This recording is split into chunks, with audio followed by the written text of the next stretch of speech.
అపోస్తలుడైన పౌలు ఆ రోజుల్లో దేవుని ప్రత్యక్షతను పొందుకున్న విషయాల్లో ఒక చిన్నది మనం ఆలోచన చేస్తే చూడండి, అన్య జనులకు సువార్త ప్రకటించాలి అనే గొప్ప విషయము, సత్యము ఆ రోజు అపోస్తలులకి తెలియదు. యేసుక్రీస్తుతో పాటు 3.5 సంవత్సరాలు ఉన్న 12 అపోస్తలులకు, ఇతరత్ర శిష్యులకి ఆ రోజు ఈ మర్మము తెలియదు, ఈ గొప్ప విషయం వాళ్ళు గ్రహించలేదు. కానీ అపోస్తలుడైన పౌలు దేవుని యొక్క ప్రత్యక్షత ద్వారా తెలుసుకుని అన్య జనులకు సువార్త ప్రకటించాలి, వారిని కూడా దేవుడు ప్రేమిస్తున్నాడు, వారిని కూడా దేవుడు రక్షించాలని కోరుకుంటున్నాడు, ఏ ఒక్క ఆత్మ నశించుకోవడం ఆయనకి ఇష్టం లేదని ఆయన ప్రభు వద్ద నుంచి ఈ విషయాన్ని గ్రహించి ఈ విషయాన్ని ఆ రోజుల్లో ఉన్న అపోస్తలులకు చెప్పాడు.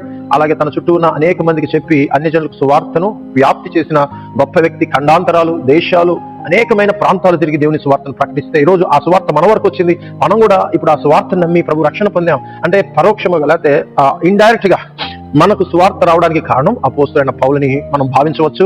చూడండి, ఎంత గొప్ప వ్యక్తి, దేవుని కొరకు ఎంతగా వాడబడ్డాడు. అతను చెప్పిన ఒక 3 మాటల్లో అతని జీవితాన్ని మనం అర్థం చేసుకోవచ్చు. మొదటి మాట ఏంటంటే, సువార్త భారం నా మీద మోపబడింది. అయ్యో, సువార్త ప్రకటించకపోతే నాకు శ్రమ, అయినను సువార్త ప్రకటిస్తున్నందుకు నాకు అతిశయ కారణం లేదు, అది నా భారం అని చెప్పిన గొప్ప వ్యక్తి అపోస్తలుడైన పౌలు. ఆ సువార్త కొరకు తన జీవితాన్ని అంతా కూడా అంకితం చేశాడు, త్యాగం చేసి జీవించాడు. అలాగే బ్రతుకుడైతే క్రీస్తే, చావైతే లాభమే అని ఫిలిప్పీ పత్రిక 1:21లో ఆయన మాట్లాడిన మాట ఇప్పటికీ క్రైస్తవులు మనకి ఎంతో ఆదర్శప్రాయంగా ఉంది. క్రీస్తు కొరకు మనం బ్రతకాలి. బ్రతుకుతున్న వారు మనం ఇంకనూ క్రీస్తు కొరకు బ్రతకాలి, మన కొరకు మృతి పొంది లేచిన వాని కొరకే బ్రతకాలి అని నిశ్చయించుకొనిచున్నామని అదే పౌలు గారు రాశారు. మనం క్రీస్తు కొరకు బ్రతకాలి. అలాగే అతను చెప్పిన ఆఖరి మాట ఏంటంటే, మంచి పోరాటం పోరాడాను, నా పరుగు తుదముట్టించాను, విశ్వాసం కాపాడుకున్నాను అన్నాడు. ఈ 3 మాటలు ఎంత ప్రభావితం చేస్తున్నాయి నేడు క్రైస్తవులను.